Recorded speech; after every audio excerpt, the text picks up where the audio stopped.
ഹരേ കൃഷ്ണ.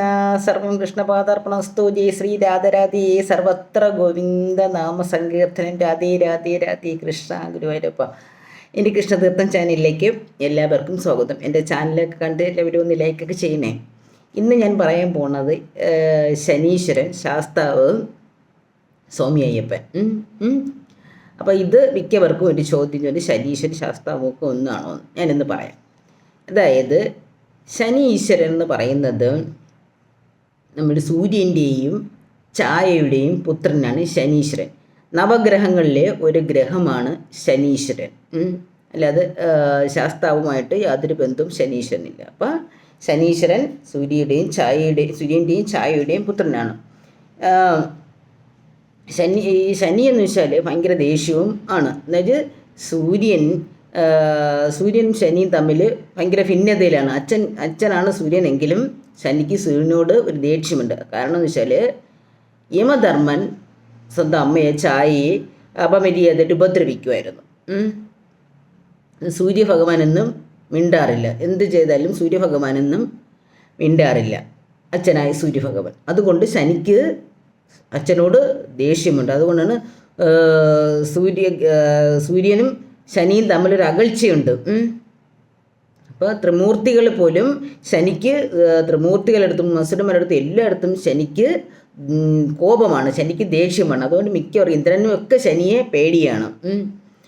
പക്ഷേ മഹാഗണപതിക്ക്, ഭദ്രകാളിക്ക്, ഹനുമാനവർക്കൊന്നും പേടിയില്ല. അതെന്തെന്ന് വെച്ചാൽ മഹാഗണപതിയുടെ അടുത്ത് ശനി ചെല്ലുമ്പോഴത്തേക്ക് ഗണപതി പറയും, നാളെ വന്നാൽ മതി.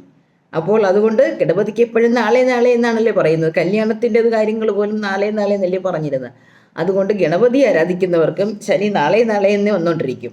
അതുപോലെ ഹനുമാൻ എങ്ങനെയെന്ന് വെച്ചാൽ ഒരിക്കൽ രാവണൻ്റെ കൊട്ടാരത്തിൽ ലങ്കയിൽ ശനിയെ പിടിച്ച് പൂട്ടിയിടുമായിരുന്നു. അവിടെ ഹനുമാൻ ചെന്ന് ശനിയെ രക്ഷിക്കും. അപ്പോൾ ഹനുമാനോട് ശനി പറയും, ഹനുമാൻ്റെ ഭക്തരെ ഞാൻ പിടികൂടത്തില്ല എന്ന് പറയും.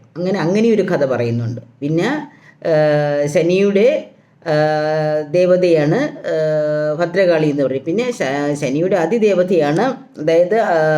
അതിദേവതയാണ് ശാസ്താവ്.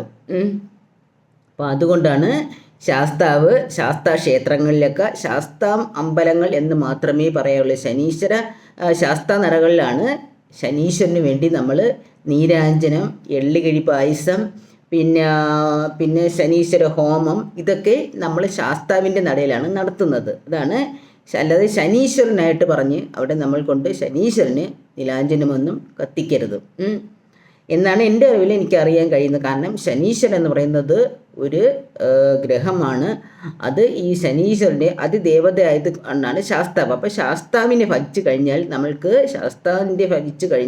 ശനീശ്വരൻ്റെ ശനിദോഷങ്ങളെല്ലാം നമ്മൾക്ക് മാറും എന്ന് പറയുന്നത്. നമ്മൾ സാധാരണ ശാസ്താവിൽ പോയൊക്കെ നീരാഞ്ജനവും എള്ളു പായസമൊക്കെ കഴിക്കുന്നത്. അതുകൊണ്ടാണ് ശാസ്താവിൻ്റെ ഇപ്പം നമ്മളിത് ചെയ്യണമെന്ന് പറയുന്നത്. പിന്നെ ഇവിടെ മഹാരാഷ്ട്രയിലെ ഒരു സ്ഥലത്ത് ശനീശ്വര ക്ഷേത്രമുണ്ട്. പിന്നെ കേരളത്തിൽ പാലക്കാട് അവിടെ ഒരു ശനീശ്വര ക്ഷേത്രമുണ്ട്. പിന്നെ തിരുനള്ളാർ എന്ന ക്ഷേത്രം തമിഴ്നാട്ടിലുണ്ട്. അങ്ങനെയൊക്കെ ശനീശ്വര ക്ഷേത്രമുണ്ട്. അപ്പോൾ അതിപ്പോൾ ചിലർക്ക് ചോദിക്കും, നമുക്ക് എള്ളുകിഴി വീട്ടിൽ നമ്മൾക്ക് അതായത് ശാസ്താവിൻ്റെ ഫോട്ടോ ഉണ്ടെങ്കിൽ ശാസ്താവിൻ്റെ ഫോട്ടോയ്ക്ക് മുന്നിൽ വെച്ച് നമ്മൾക്ക് എള്ളുതിരിയൊക്കെ കത്തിച്ച് വയ്ക്കാം. വീട്ടിൽ എള്ളുതിരിയൊക്കെ പൂജ സമയത്ത്, വിളക്ക് സമയത്ത് നമുക്ക് വേണമെങ്കിൽ നാളികേരത്തിലാണല്ലോ എള്ളുതിരി കത്തിച്ച് വെക്കുന്നത്. അങ്ങനെയൊക്കെ കത്തിച്ച് വയ്ക്കാം. മിക്ക ക്ഷേത്രങ്ങളിലൊക്കെ നമ്മൾ പക്ഷേ ക്ഷേത്രങ്ങൾ ചെയ്യുമ്പോൾ അതിൻ്റേതായ ഒരു പോസിറ്റീവ്നെസ് ഉണ്ടാവുമെന്ന് പറയും. നമ്മളുടെ വഴിപാട് ചീട്ടാക്കി അതിൻ്റെ പ്രസാദം നമ്മൾക്ക് തരും. ഒരു കറുത്തക്കുടിയൊക്കെ നമ്മൾക്ക് തരും. പിന്നെ നമ്മൾ ചുറ്റിയാണ് വിളക്കും തട്ടും ഒക്കെ കൊണ്ട് എള്ളൊക്കെ കത്തിച്ച് വെക്കുന്നത്. അപ്പോൾ പക്ഷേ ചില ക്ഷേത്രങ്ങൾ അപ്പോൾ തന്നെ അത് അടച്ചിട്ട് അടുത്ത ആളിന് കൊടുക്കുന്ന ഒരു ഇതുകൊണ്ട് അത് നമുക്ക് നോക്കി നമ്മളൊരു വഴിപാട് ചീട്ട് നമ്മൾക്ക് വേണ്ടി ചെയ്ത് നമ്മൾ ഭഗവാനുടെ മുന്നിൽ നിന്ന് പ്രാർത്ഥിക്കുന്നുണ്ടല്ലോ. അപ്പോൾ അതുകൊണ്ടാണ് ശാസ്താവിൻ്റെ നടകളിൽ ശനീശ്വര കാര്യങ്ങൾ ചെയ്യുന്നത്. അപ്പോൾ ശനീശ്വരൻ്റെ അതിദേവതയാണ് ശാസ്താവ്. അപ്പോൾ ഇനി ശാസ്താവ്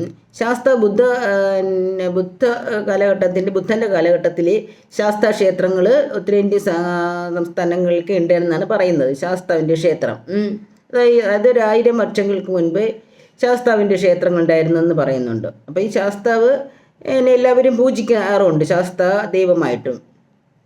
പിന്നെ അതിനുശേഷം നമ്മൾക്ക് അയ്യപ്പനെ കാണാം.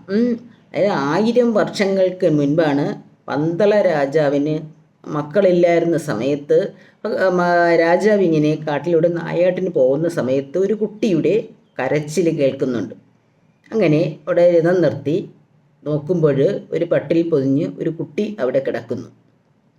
രാജാവ് ചെന്ന് ഓടിച്ചെന്ന് എടുക്കുന്നു. ആരെങ്കിലും ഉണ്ടോ, ഇത് ആരുടെ കുട്ടിയാണെന്ന് വിളിച്ചു പോയിട്ട് ഒരു മറുപടിയും ഉണ്ടായിരുന്നില്ല. പിന്നെ ഇങ്ങനെ രാജാവ് എന്ത് ചെയ്യും? ഈ കുട്ടിയെ തിരിച്ച് വീട്ടിൽ കൊണ്ടുവരും. അന്ന് അവർക്ക് മക്കളില്ലായിരിക്കുന്നില്ലേ. അപ്പോൾ ഭാര്യ ചെന്ന് നോക്കുമ്പോഴത്തേക്ക് ഈ കുട്ടിയുടെ കഴുത്തിൽ ഒരു വ്യത്യസ്തമായ ഒരു മണിയും ഒരു കിടക്കുന്ന ഒരു സൈഡിൽ പുറത്തിട്ട്. അങ്ങനെ ആ കുട്ടിക്കൊരു നാമകരണം ചെയ്യും, കണ്ടത്തിൽ മണിയുള്ളവൻ, അതായത് മണികണ്ഠൻ എന്നറിയപ്പെട്ടു. പക്ഷേ ഇത് ആരുടെ കുട്ടിയാ? സ്ഥിതിയുടെയും സംഹാരത്തിൻ്റെയും. സ്ഥിതി ആരാ? സ്ഥിതി മഹാവിഷ്ണു, സംഹാരി രൂപിയാരാ? ശിവൻ. അപ്പോൾ മോഹിനിയായ വിഷ്ണുവിൻ്റെയും ശിവൻ്റെയും മകനാണ് ഈ മണികണ്ഠസ്വാമി. അങ്ങനെ ഈ കുട്ടിയെ അവിടെ വീട്ടിൽ കൊണ്ടുവരികയും അവർ കുട്ടിയെ വളർത്തി വലുതാക്കുകയും ചെയ്യുന്നു. അങ്ങനെ അവിടുത്തെ മന്ത്രിയായ ഒരു സ്ത്രീ ഉണ്ട് അതിനകത്ത്. അപ്പോൾ ഈ അല്ല, അതിനുശേഷം ഞാൻ അത് തെറ്റിപ്പോയി. അപ്പോൾ ഈ കുട്ടി വളർന്നു വലുതായതിനു ശേഷം രാജാവിന് രണ്ടാമതൊരു പുത്രൻ ഉണ്ടാവുകയാണ്. അങ്ങനെ ഈ പുത്രനും ഈ മണികണ്ഠസ്വാമിയും തമ്മിൽ വളർന്നു വലുതായി ഇങ്ങനെ ഇരിക്കുന്ന സമയത്ത് അവിടെ മന്ത്രിയായ ഒരു കുടിലതയുണ്ടായിരുന്നു. അപ്പോൾ രാജ്ഞിയോട് ചെന്ന് പറഞ്ഞു കൊടുക്കും, രാജ്ഞി, രാജ്യഭാരം കൈവിട്ടു പോകും. രാജാവിന് ശേഷം ഈ സ്വത്തുക്കളത്രയും മൂത്ത മകനായ വളർത്തുപുത്രനായ മണികണ്ഠസ്വാമിക്ക് കൊടുക്കും എന്ന് രാജ്ഞിയോട് പറയും. എങ്ങനെയെങ്കിലും മണികണ്ഠനെ കൊല്ലണം, അതിനുള്ള കിങ്കരന്മാരും ഒക്കെ അയക്കുന്നുണ്ട്. പക്ഷേ ഈ മണികണ്ഠന് ഒരു ദിവ്യശക്തിയുണ്ട്. സ്ഥിതിയുടെ സംഹാരത്തിൻ്റെ പുത്രനല്ലേ, എല്ലാം ദൂരെ നിന്ന് അറിയാം എനിക്കെന്താണ് ചെയ്യുന്നത്, എന്നെ ആരൊക്കെ ചതിക്കുന്നുണ്ട്, ഇതെല്ലാം ഭഗവാൻ അറിയാം. ഭഗവാൻ അവിടെയൊക്കെ ചെന്ന് സമാധാനപരമായിട്ടില്ല അതിനെയൊക്കെ കൈകാര്യം ചെയ്തോളും. അങ്ങനെ ഒരു ദിവസം രാജ്ഞിയെ കടുത്ത വയറുവേദന. രാജാവ് മണികണ്ഠനെ ചെന്ന് ചോദിക്കും, എന്താ അമ്മയ്ക്ക് എന്ത് വേണം? രാജാവിന് ചോദിക്കും, എന്താ വേണ്ടത് സഹധർമ്മിണി, എന്താ വേണ്ടത്? അതെനിക്ക് കാട്ടിൽ നിന്ന് പുലിയുടെ പാല് കൊണ്ട് വന്നാലേ എൻ്റെ ഈ വയറുവേദനയെ മാറത്തുള്ളൂ. രാജാവ് അമ്പരന്ന് പോയി, ഇത് എങ്ങനെയാ പുലിപ്പാല് കൊണ്ടത്? പുലിപ്പാലോ? ഒരു മനുഷ്യ മതിൽ പുലിപ്പാല് കൊണ്ടുവന്ന് എനിക്കത് കിട്ടിയാലേ ഒക്കെ ഉള്ളെന്ന് വൈദ്യനെ കൊണ്ടും കൂടെ പറയിപ്പിക്കും. വൈദ്യനും കൂടെ അതങ്ങ് പറയും. അങ്ങനെ മണികണ്ഠൻ പറയും, ഞാൻ കൊണ്ടുവരാം, അമ്മയുടെ വയറുവേദന മാറ്റണമല്ലോ നമ്മൾക്ക്. പിതാവേ, അങ്ങനെ പിതാവിന് താല്പര്യമില്ല. പുലിയുടെ അടുത്ത് പോയി പുലിപ്പാല് കൊണ്ടുവരും, അതൊരിക്കലും സാംഭവ്യമാണല്ലോ, അസംഭവ്യമായ ഒരു കാര്യമാണ്. പിന്നെ എന്ത് ചെയ്യും? മണികണ്ഠൻ നേരെ കാട്ടിലോട്ട് പോകും. ഭടന്മാരെയും കൊണ്ട് കാട്ടിലോട്ട് പോകും. കുറച്ച് കഴിയുമ്പോഴത്തേക്ക് ഭയങ്കരമായ ഒരു ശബ്ദത്തോടെ എല്ലാവരും ഇറങ്ങി നോക്കുമ്പോൾ മണികണ്ഠസ്വാമി എന്താ പുലിയുടെ പുറത്ത് ഇരുന്നു വരുന്നുണ്ട്. അമ്മേ, ഇതാ വന്നു കഴിഞ്ഞു ഞാൻ, അമ്മയ്ക്ക് പുലിപ്പാല് വേണ്ടേ? രാജ്ഞി ഓടിച്ചെന്നു. എല്ലാവരും ഭയന്ന് പുലിയോ എന്ന് പറഞ്ഞുകൊണ്ട് അവസാനം പിതാവിനും മണികണ്ഠസ്വാമിക്ക് അറിയാമല്ലോ ഇതിലെ ചതി. രാജ്ഞിക്കും എല്ലാം മനസ്സിലെ. രാജ്ഞി ചെന്ന് രാജാവിനോട് പറയും കാര്യം, ഇതാണ് കാര്യം, ഞാൻ അഭിനയിച്ചതാണ്. അപ്പോൾ മണികണ്ഠൻ പറയും, മാതാവേ, എനിക്കിതെല്ലാം അറിയാം, എനിക്ക് രാജ്യഭരണമൊന്നും വേണ്ട, എനിക്ക് ഈ സ്വത്തുക്കളുടെ അതിൻ്റെ അവകാശിയായി എൻ്റെ അനിയന് കൊടുക്കുക. ഞാനൊരു നിത്യബ്രഹ്മചാരിയായിട്ട് ഞാനിവിടെ നിന്ന് പോകും, എനിക്കിതിൻ്റെ ഒന്നും ആവശ്യമില്ല. എൻ്റെ പിതാവ് ഇവിടെ നിന്ന് വളർത്തിയല്ലോ, ഞാൻ ഇവിടെ നിന്ന് പോയാൽ ഞാൻ അവിടോട്ട് തിരിച്ചു പോകും, എനിക്ക് ഇതിൻ്റെ ആവശ്യമൊന്നുമില്ല മാതാവേ എന്ന് പറയും. അങ്ങനെ ഇതെല്ലാം അനിയന് കൊടുക്കാൻ പറയും. പിന്നെ ഒരു ദിവസം ആകുമ്പോഴത്തേക്ക് മണികണ്ഠനെ കാണാനില്ല. അങ്ങനെ രാജാവും രാജ്ഞിയും ഭടന്മാരൊക്കെ തിരക്കി നടക്കുകയോ, എവിടെയാണ് മണികണ്ഠനെ കാണാനില്ല. അപ്പോൾ നോക്കുമ്പോഴത്തേക്ക് കാട്ടിലൂടെ എല്ലാം കുറ്റക്കുറ്റിട്ട് ഒരു ഭാഗത്തും മണികണ്ഠനെ കാണാനില്ല. അങ്ങനെ തിരക്കി ഭടന്മാരൊരു കൊടും കാട്ടിലോട്ട് ചെല്ലുമ്പോഴത്തേക്ക് ഒരു ചെറിയ ഒരു അമ്പലത്തിൽ നിന്നൊരു പ്രകാശം കാണുകയാണ്. അപ്പോൾ പറയും, അപ്പോൾ അവിടെ നിന്നൊരു അശരീരി കേൾക്കുകയാണ്, ഇങ്ങോട്ട് ആരും വരരുത്, മണികണ്ഠൻ ഞാനിവിടെയുണ്ട്, എന്നെ ഇനി ആരും തിരക്കരുത്, എൻ്റെ കാലം കഴിഞ്ഞു, ഞാൻ ഇനി ഇവിടെയാണ് എൻ്റെ വാസസ്ഥലം എന്ന് പറയും. എന്താണ് അപ്പോൾ അവിടെ വാസസ്ഥലം എന്ന് പറയുന്നത്? അവിടെ ശാസ്താവായിരുന്നു. ആ ശാസ്താവിൻ്റെ അമ്പലത്തിൽ മണികണ്ഠൻ, ഇപ്പം നോക്കുമ്പോൾ ഇല്ല, മണികണ്ഠൻ കയറി അതിനകത്തോട്ട് പോവുകയും ആ ശാസ്താവിലോട്ട് മണികണ്ഠൻ ലയിച്ചു ചേരുകയും ചെയ്യുന്നു. എന്നിട്ട് പറയും, എനിക്ക് എന്നെങ്കിലും ആ പന്തള രാജ്യത്തുനിന്ന് വർഷത്തിൽ ഒരു വന്ന് സ്വർണ്ണാഭരണങ്ങളും അവിടുത്തെ എല്ലാ വസ്ത്രങ്ങളും കൊണ്ടുവന്ന് എന്നെ ചാർത്താൻ എനിക്ക് അവസരം പിതാവിനും പന്തളം കൊട്ടാരത്തിന് ഞാൻ തന്നിട്ടുണ്ട്. അതനുസരിച്ച് അങ്ങനെ ചെയ്താൽ മതി എന്നുകൊണ്ട് അശരീരിയും കൂടെ കേൾക്കും. അങ്ങനെ ഭഗവാൻ ആ ശാസ്താവിലോട്ട് ശാസ്താവിൽ നിന്നാണ് വന്നെന്നാണ് പറയുന്നത്. അപ്പോൾ ആ ശാസ്താവിലോട്ട് ഭഗവാൻ അങ്ങ് ലയിച്ചു ചേർന്നു. പക്ഷെ അതിനുശേഷം ഒരു മഹിഷി എന്ന ഒരു അസുര ഉണ്ടായിരുന്നു. ആ മഹിഷിക്ക് മോചനം കൊടുക്കുന്നുണ്ട് ഭഗവാൻ ഇതിനിടയിൽ. അപ്പോൾ മഹിഷി പറയുകയും ചെയ്യും, എനിക്ക് ഭഗവാൻ മോക്ഷം തന്നു കഴിഞ്ഞു, എനിക്ക് ഭഗവാന്റെ ഭാര്യസ്ഥാനം തരാൻ പറയും. അപ്പോൾ മണികണ്ഠൻ പറയും, ഞാനൊരു ബ്രഹ്മചാരിയായിട്ടാണ് എൻ്റെ ജീവിതം, അതുകൊണ്ട് ഒരിക്കലും എനിക്ക് ഭാര്യയാക്കാൻ കഴിയുകയില്ല. അപ്പോൾ എന്നിട്ടും ഈ എനിക്ക് മാളികപ്പുറത്തിന് സന്തോഷം വരുന്നില്ല. അപ്പോൾ ഭഗവാൻ ഒരു വാക്ക് പറയും, എന്നെങ്കിലും ഒരു ദിവസം ഈ ശബരിമലയ്ക്ക് കന്നി അയ്യപ്പന്മാർ വരാത്ത ഒരു ദിവസം ഉണ്ടെങ്കിൽ ഞാൻ മാളികപ്പുറത്തിന് വിവാഹം കഴിച്ചു കൊള്ളാം. അതുവരെ മാളികപ്പുറം ഇവിടെ എൻ്റെ നേർക്ക് ഇവിടെ ഇരിക്കണം എന്നാണ് പറയുന്നത്. എന്നാലും ഐതിഹ്യം പറയുന്നുണ്ട്. അപ്പോൾ അതാണ് കാര്യം.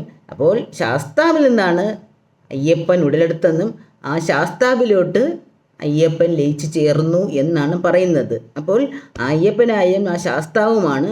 അപ്പോൾ ഈ ശാസ്താവിനും അയ്യപ്പനും, ശാസ്താവായ അയ്യപ്പനായ ശാസ്താവിനും ശനീശ്വരനെ പേടിയാണ്. അപ്പോൾ അതുകൊണ്ടാണ് പറയുന്നത് അപ്പോൾ അയ്യപ്പൻ അപ്പോൾ ഈ കറുപ്പ് വസ്ത്രമാണല്ലോ ഈ ശനീശ്വരൻ്റെയും വസ്ത്രം കറുപ്പ്. അപ്പോൾ അയ്യപ്പനും കറുപ്പ് നീലയും. അതുകൊണ്ടാണ് അങ്ങനെ പറയുന്നത്. അപ്പോൾ ശനീശ്വരനെ പൂജിക്കുന്നവർ ശനീശ്വരൻ്റെ പൂജകൾ നീരാഞ്ജനമൊക്കെ ശാസ്താവിന് ചെയ്യണം എന്ന് പറയുന്നത് കാര്യം ഇതാണ്. ശനിദോഷങ്ങളൊക്കെ അകറ്റാനും. അപ്പോൾ മണികണ്ഠൻ വന്നത് ശാസ്താവിൽ നിന്നാണ്. അപ്പോൾ ആ ശാസ്താവിൽ വന്ന് ശാസ്താവിൽ തന്നെ തിരിച്ച് മണികണ്ഠൻ ലയിച്ചു. സ്വാമിയായ അയ്യപ്പൻ ലയിച്ചു. അപ്പോൾ സ്വാമിയായ അയ്യപ്പൻ ഒരു നിത്യ ബ്രഹ്മചാരിയാണ്. അതുകൊണ്ട് 10 വയസ്സ് വരെയുള്ള കുട്ടികളെയും 50 വയസ്സിന് ശേഷമുള്ള സ്ത്രീജനങ്ങൾക്ക് മാത്രമേ ഭഗവാനെ കാണാനുള്ള ഇതുള്ളൂ. കാരണം എന്താണ്? ഭഗവാൻ ഒരു നിത്യ ബ്രഹ്മചാരിയാണ്. അപ്പോൾ തത്വമസി അത് നീയാകുന്നു എന്ന് അവിടെ എഴുതി വെച്ചിട്ടുണ്ട്. അപ്പോൾ ഇങ്ങനെയുള്ള സമയത്താണ്, അതായത് മണ്ഡലകാല സമയത്താണ് ഭഗവാന് നമ്മൾ ചാർത്താനുള്ള പട്ടും പായും വസ്ത്രാഭരണങ്ങളും പന്തളം കൊട്ടാരത്തിൽ നിന്ന് ഭഗവാൻ അനുവാദം കൊടുത്തിട്ടുണ്ട്. അങ്ങനെയാണ് ആടയാഭരണങ്ങളൊക്കെ ചാർത്തി മകരവിളക്കിൻ്റെ അന്ന് ഭഗവാൻ ഇരുത്തുന്നത്. അതാണ് ശനീശ്വരനും ശാസ്താവേത് അയ്യപ്പനേത് എന്ന് പറയുന്നത്. അതാണ് നമ്മൾ ശാസ്താനടയിൽ പോയി നമ്മൾക്ക് നീരാഞ്ജനം ചെയ്യണമെന്ന് പറയുന്നത്. ശനീശ്വരൻ്റെ അതിദേവതയാണ് ശാസ്താവ്. അതുകൊണ്ടാണ്. ഹരേ കൃഷ്ണ. ഇതൊക്കെ എനിക്കറിയാവൂ, എല്ലാവർക്കും അറിയാവുന്നവർക്ക് ഇനിയും പറയാം. ഹരേ കൃഷ്ണ. എൻ്റെ വീഡിയോ എൻ്റെ സമയമായി. ഹരേ കൃഷ്ണ. സർവം കൃഷ്ണ പാദാർപ്പണ നമസ്തു. ജയ് ശ്രീ രാധരാധി സർവത്ര ഗോവിന്ദ നാമ സങ്കീർത്തനം.